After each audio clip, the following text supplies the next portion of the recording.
idea es aprovechar un pequeño repaso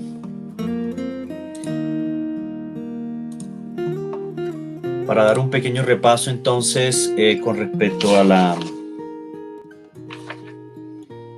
al tema de la autoridad de la iglesia, que ya básicamente hemos estado 2 domingos trabajando en este tema. Vamos a iniciar. Estamos hablando en las escuelas dominicales acerca del tema de la autoridad en la iglesia. Ya llevamos 2. En el primero hablamos acerca de las generalidades acerca de la autoridad de la iglesia. Y en nuestra segunda sesión hicimos un repaso y, y luego vimos el tema de la autoridad dogmática o de enseñanza. La idea es que el día de mañana, para el domingo, nosotros miremos acerca del tema de la autoridad de gobierno y veamos acerca de la autoridad relacionada con la misericordia. Eso lo vamos a ver mañana y por eso queríamos, para no de pronto dedicar tanto tiempo a hacer repaso mañana, quisimos hacerlo ahora mismo debido a pues estamos en live ya acerca de la situación que tenemos. Bueno, algunos temas de las generalidades que nosotros vimos. Algunos temas que vimos era la definición de esto relacionado con la autoridad y el poder. Pero una de las preguntas que nosotros estábamos haciendo, listo, una de las preguntas que nos estábamos haciendo la última clase acerca de la autoridad era, ¿qué pasaría si realmente los oficiales de la iglesia, o en este caso el pastor, no tuvieran autoridad dentro de la iglesia? Esa es una pregunta muy buena que surge en esta situación. Y en este caso, la pregunta también sería, ¿qué es la autoridad? Si nosotros estuviéramos en un debate, con una persona y la persona nos dijera, no me vengas con esos temas relacionados con tu fe y con tus creencias, ¿cómo responderíamos? Hoy en día nosotros realmente casi que todo lo que hacemos es porque tenemos la autoridad delegada de parte de Dios. Y si nosotros no tuviéramos esto, prácticamente muchas de las cosas que hiciéramos no pudiéramos hacerlas. Imagínense que nosotros tuviéramos la oportunidad de decirle a un hermanito que está en una situación de pecado o en algo que no está haciendo bien y uno le dijera, hermanito, yo usted está haciendo no está bien. Si ese fuera el caso, imagínense que el hermano nos respondiera, ¿y usted qué tiene que ver aquí con esto? ¿Y usted por qué me dice eso? Nos podría responder de cualquier forma si realmente nosotros no tuviéramos el respaldo para hacer eso. Si no tuviéramos el respaldo para hacer eso. Entonces, básicamente nosotros tenemos la confianza hoy en día, mucho de la confianza que tenemos para predicar, la confianza que tenemos para hablar acerca de Dios, la confianza que tenemos para identificar el pecado en algún hermano, la confianza para debatir de este tema, de aferrarnos a nuestras creencias y debatir claramente o expresar nuestros argumentos en cualquier debate, en cualquier momento. Nosotros lo podemos hacer básicamente porque nosotros tenemos el apoyo de Dios, nosotros tenemos la confianza. ¿Y por qué? Porque realmente Él nos ha delegado esa autoridad. Como Dios lo puede hacer, lo ha hecho durante la historia. Hoy en día, como Él lo puede hacer y Él es el Dios todopoderoso y nos los ha delegado a la iglesia, entonces nosotros podemos tener la confianza básicamente de hacerlo. ¿Sí? Entonces, de ahí la importancia de este tema de la autoridad. El tema de la autoridad va a ser muy importante porque nosotros hasta nos preguntamos, ¿por qué hacemos escuela dominical? ¿Por qué podemos hacer una escuela dominical? ¿Por qué debemos? Más que debemos es, ¿por qué tenemos como la posibilidad o el permiso para hacer esto? Para enseñarle a las otras personas. Si nosotros tenemos nosotros podemos hacer esto, es porque realmente tenemos una autoridad delegada y tenemos la confianza para hacerlo. ¿Por qué podemos argumentar con nuestras creencias? Porque realmente Dios nos ha dicho que lo hagamos. Es más, en este mundo a una persona no le puedes decir que no se aferre a su fe para debatir, o sea, a sus creencias, porque eso es algo del común. Nuestras creencias son lo que nos identifican, Nuestras creencias son lo que nos definen básicamente en el cristianismo mucho más, y las personas son las que la definen porque ellas se conducen su vida basado en lo que creen. Entonces es difícil desprender nuestra vida y nuestros argumentos de lo que creemos. Entonces, teniendo presente eso, nosotros empezamos a introducirnos en el tema de la autoridad de la iglesia para, para que nosotros podamos entender estos temas, mirar la importancia y así poder aplicar nuestras vidas en, en nuestro día a día y mucho más en la iglesia en general. Ahora, ¿qué cosas vimos? Bueno, vimos la definición de lo que era este poder que Dios le ha dado a la iglesia. Y cuando hablamos de este poder, entonces vemos de que Dios, vimos que el fundador de la, el fundador de la iglesia obviamente es Cristo. Y él no solo es el fundador, sino que es la cabeza. Y por ser la cabeza, Él nos ha otorgado esa autoridad. Vimos en Mateo 28, 18 al 20, en donde se da la gran comisión de enviar a la iglesia. En ese momento se le dijo a los apóstoles que eran los representantes de la iglesia, y se les dijo que él, como Cristo tenía la autoridad, les delegaba a ellos para ir y hacer discípulos a las naciones y bautizarlos. Es decir, ellos tenían toda la potestad para ir y hacer adeptos y a ser subordinados o a ser participados a todo aquel que entre, para abrirle la puerta y para que todas las personas hicieran parte de este reino. Esta autoridad es dada a través del Espíritu Santo, lo habíamos leído en Hechos 20:28. De pronto no me voy a detener a mirar los textos bíblicos, eso ya lo vimos, pero para que de pronto lo tengan presente y quede grabado por si alguien quiere devolverse en el video y mirar los textos bíblicos.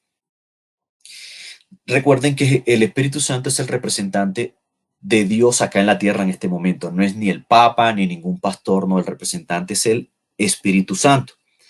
Entonces, si bien esta autoridad es dada a través del Espíritu Santo, entonces es una autoridad de tipo espiritual. Si es una autoridad de tipo espiritual, decíamos que es porque es dada por el Espíritu Santo, pero esta autoridad se tiene que manifestar físicamente. Entonces, ¿por qué?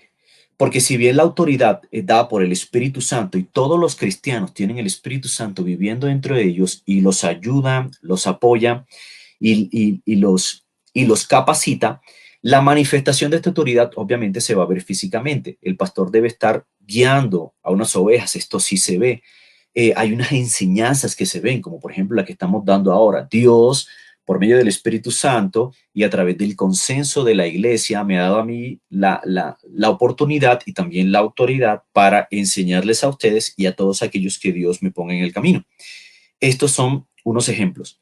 Como la autoridad y el poder es de tipo espiritual, obviamente hay que tener presente algo, y es que no se da, eh, decíamos que no se puede hacer una coacción en la conciencia o se puede hacer como una coacción física, como si lo tiene, por ejemplo, la autoridad. Dios le ha delegado la autoridad al gobierno y a las autoridades para así ser coacción física. Es decir, para poder apresar a las personas y en contra de su voluntad retenerlas, como por ejemplo cuando alguien comete un delito, la persona se le lleva presa, se le lleva a la cárcel, a pesar de que la persona no quiera, se le coacciona y se le fuerza a eso.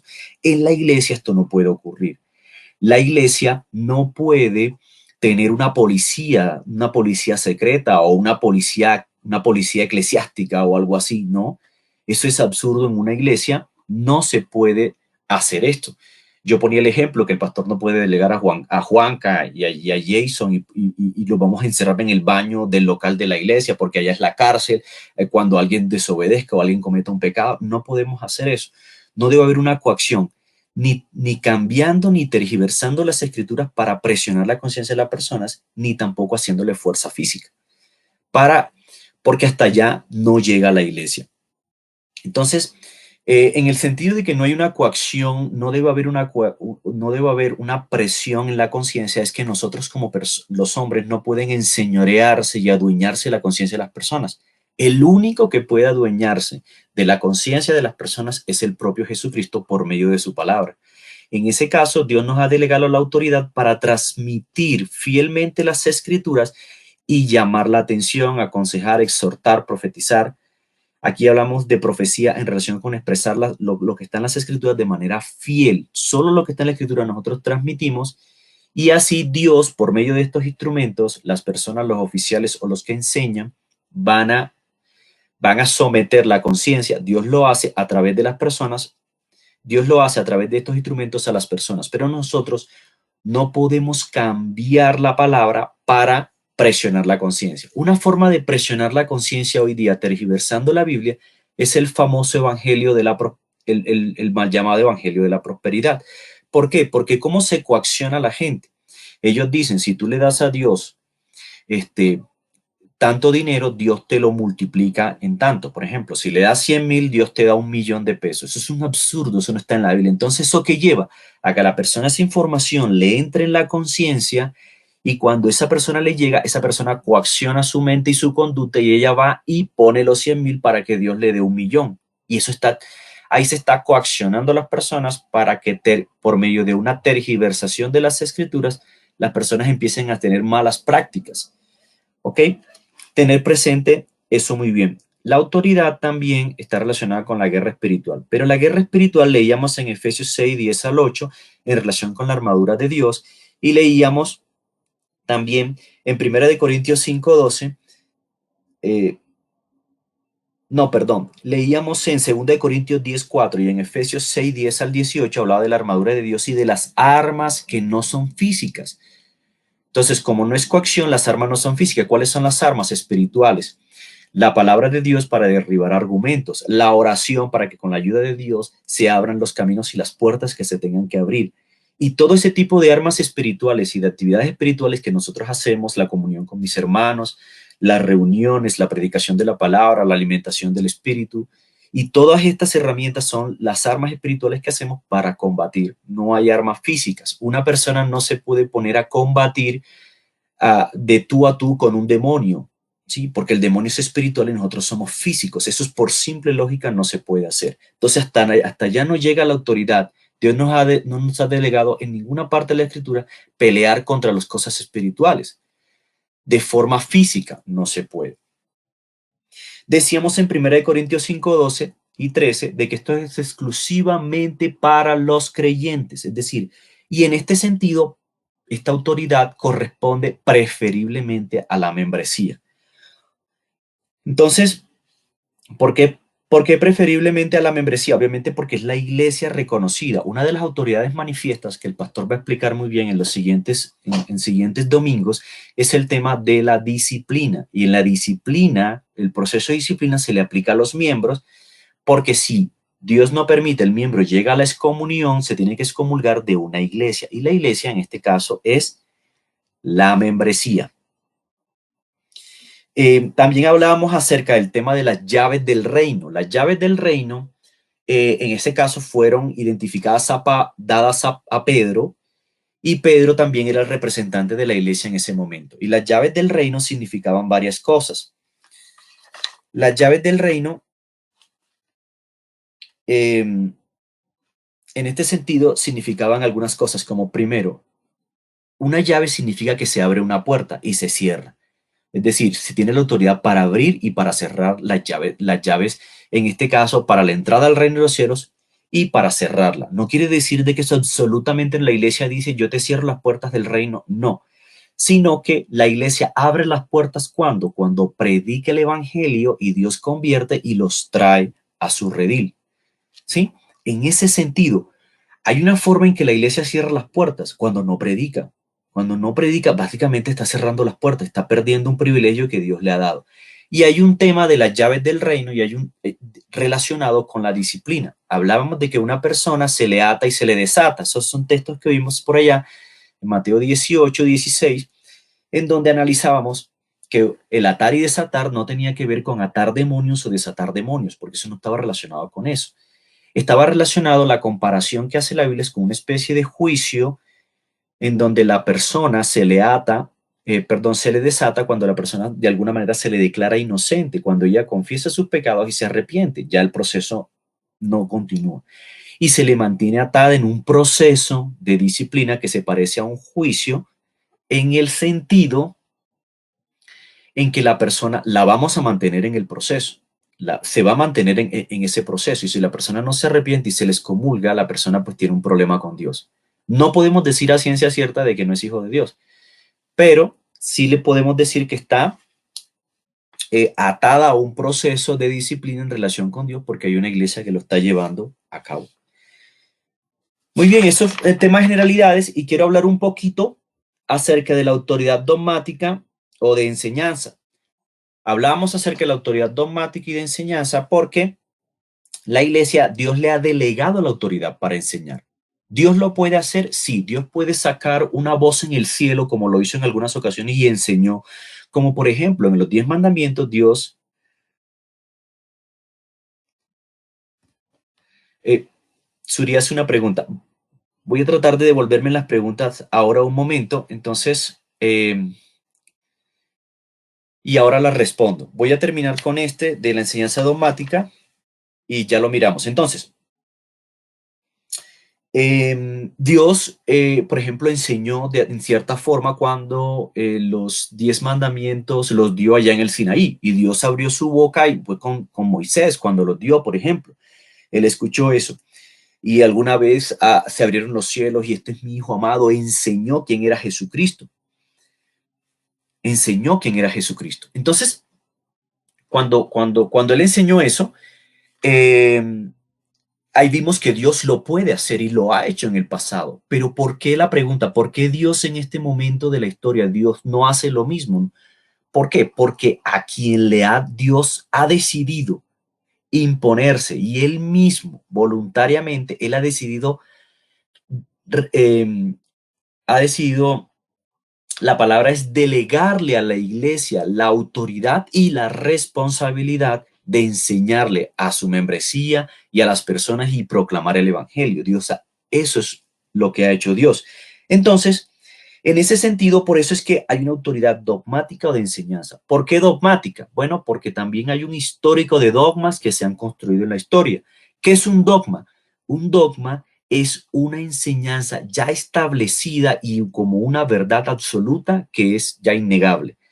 No tiene, no entra en debate.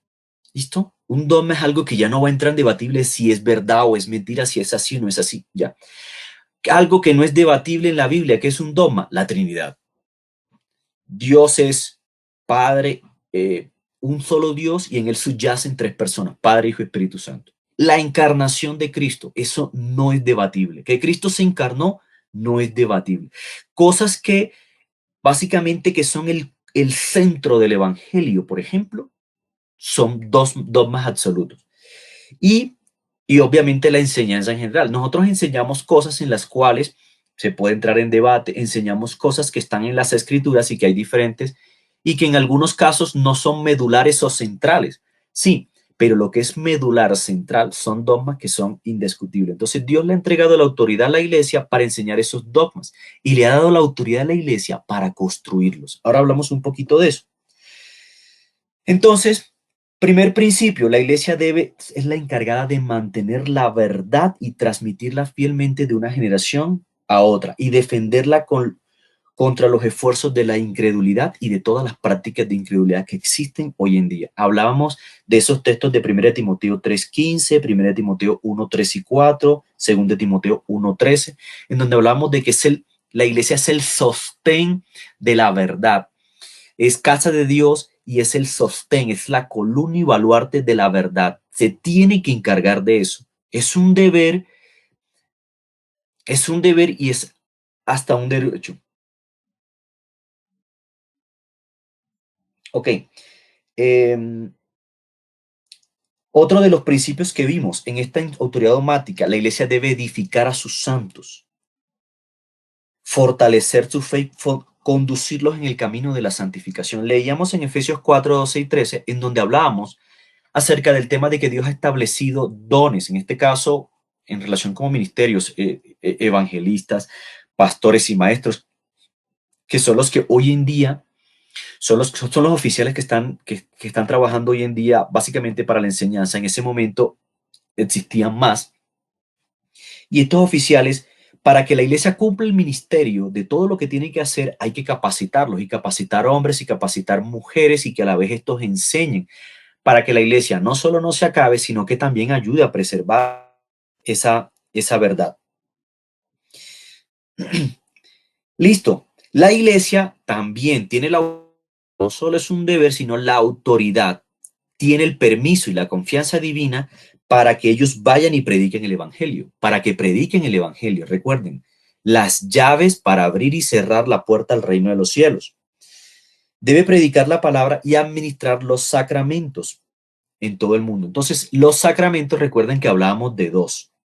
La Iglesia Católica tiene muchos sacramentos, tiene como 7 aproximadamente.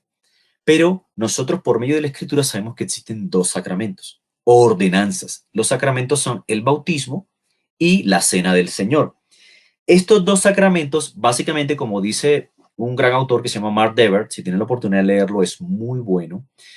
Él lo presenta como una dramatización del Evangelio. Es más, es el Evangelio mismo, pero dramatizado. Y es cierto, cuando nosotros nos tomamos la cena del Señor, básicamente, ¿qué es lo que estamos haciendo? Nos estamos tomando el vino que representa que la sangre de Cristo derramada y que nos limpia de todo pecado, y el pan representa su cuerpo desgarrado en la cruz, sacrificado, pagando los pecados del pueblo de Dios. ¿Y qué representa el bautismo? El bautismo representa que una persona nació de nuevo.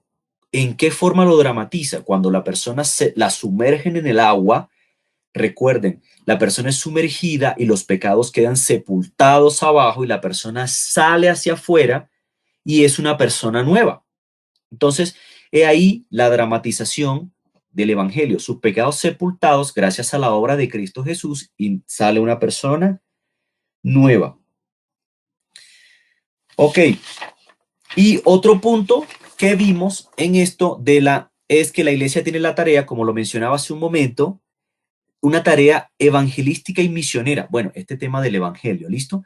Pero el último punto es que la iglesia tiene la autoridad, no solo el deber, sino tiene la autoridad de formular credos y confesiones de fe y debe procurar la educación de sus miembros, de sus ministros futuros, porque si no los educa, entonces ¿quién los hace? La iglesia va a perder el rumbo, va a perder el rumbo. En este sentido, otra de las cosas que mencionábamos ayer era que debe haber fidelidad en preservar el mensaje. ¿Recuerdan la orden de Pablo a Timoteo? En uno de los textos que mencionamos hace un momento es que retén las buenas palabras, o sea, retén el mensaje que se te ha enseñado, Timoteo. Entonces debe haber un cultivo del estudio de la teología y debe haber una capacitación de sus futuros miembros. Y en eso debe existir una formulación de credos y confesiones. Eso es lo que ha construido la historia. Decíamos en escuelas dominicales anteriores que básicamente la historia de los credos, la historia de los dogmas, la historia de las confesiones, la teología que hoy en día tenemos y que hoy en día es muy clara y tenemos mucha luz al respecto, es una teología que se ha escrito con sangre, básicamente. Y ha habido muchos problemas. Hoy en día la tenemos, qué bendición que la tenemos tan clara hoy día. Pero la iglesia fue mucho tiempo reactiva, reaccionó a las herejías y empezó a construir las confesiones. En la iglesia nosotros nos basamos en gran parte nos basamos en la Confesión de Fe de Londres 1689. Entonces, y basado en esa confesión, nosotros nos guiamos de ella. Y cuando enseñamos en la membresía, enseñamos gran parte de lo que enseñamos lo tenemos incluso escrito y todo. ¿En dónde enseñamos la confesión de fe? Cuando estudiamos las escuelas dominicales, como por ejemplo ahora, cuando el pastor predica, no se sale de esos lineamientos teológicos de las confesiones de fe que promulgamos y que reconocemos históricamente. Porque históricamente nosotros también nos basamos en muchos de los libros y hermanos que nos han aportado, porque sabemos de que el Espíritu Santo es el que le ha dado a ellos eso. Nosotros no podemos negar la construcción teológica de los 2000 años de historia que llevamos. Amén. Entonces, yo creo que el resumen lo podría dejar hasta ahí. ¿Listo? Y recuerden que mañana se va a ver la autoridad de gobierno y vamos a ver la autoridad relacionada con el Ministerio de la Misericordia.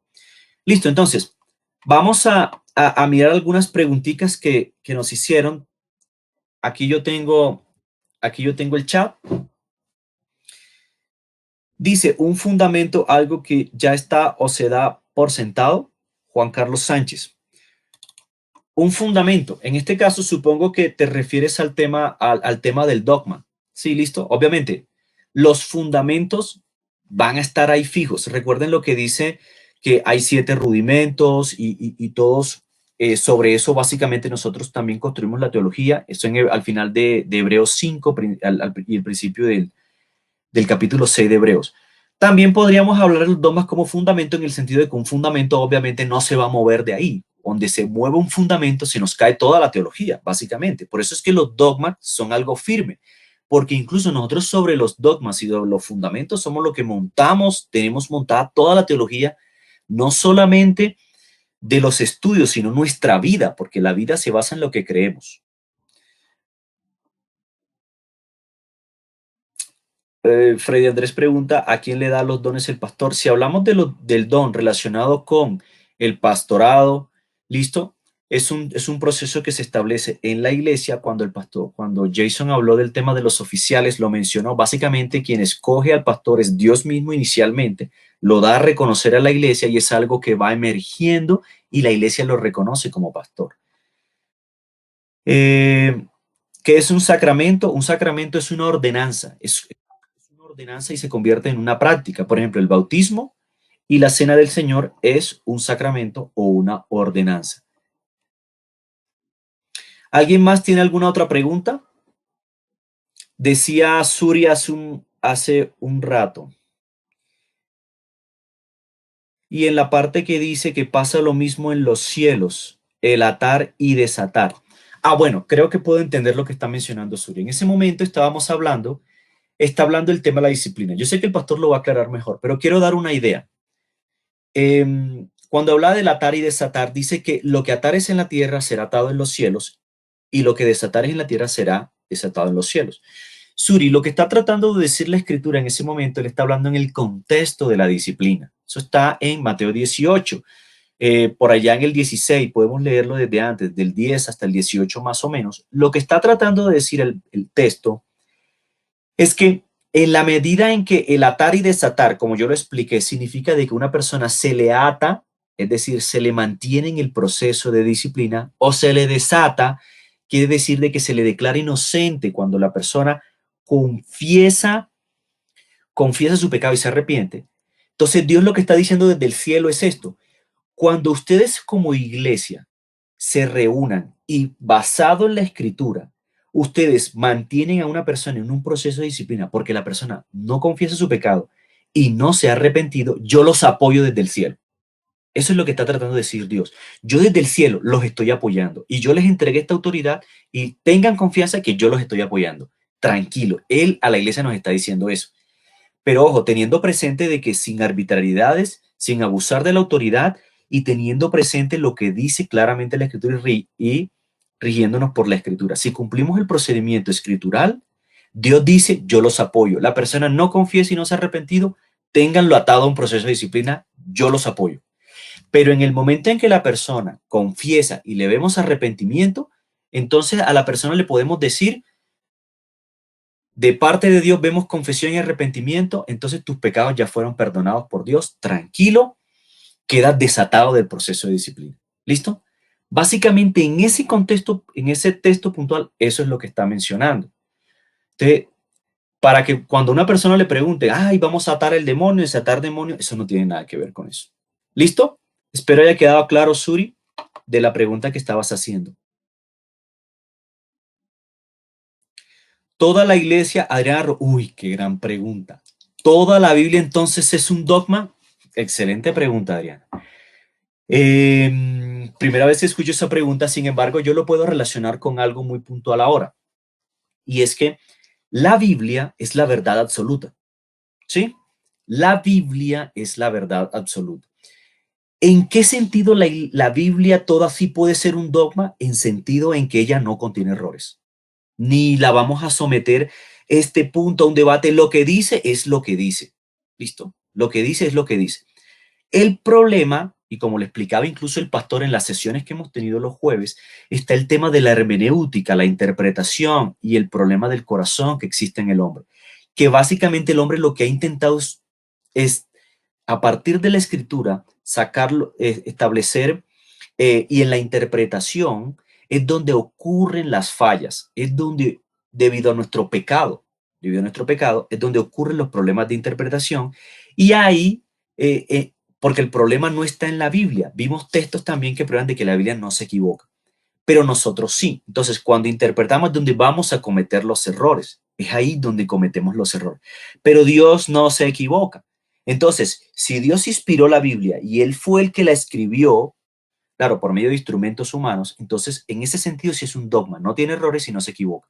El problema es que cuando nosotros extraemos por medio de la interpretación la verdad, ahí es donde empiezan los problemas.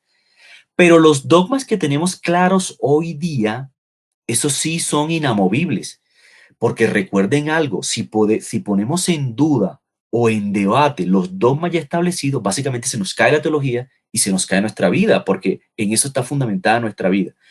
Tengan presente eso muy bien. Espero, Adri, haberte respondido la pregunta. Básicamente, esa es la relación que yo puedo hacer. Igual tienes el pastor Sergio ahí al ladito, él te puede seguir aclarando el tema. Ya me los imagino sonriendo. Listo, hermanitos.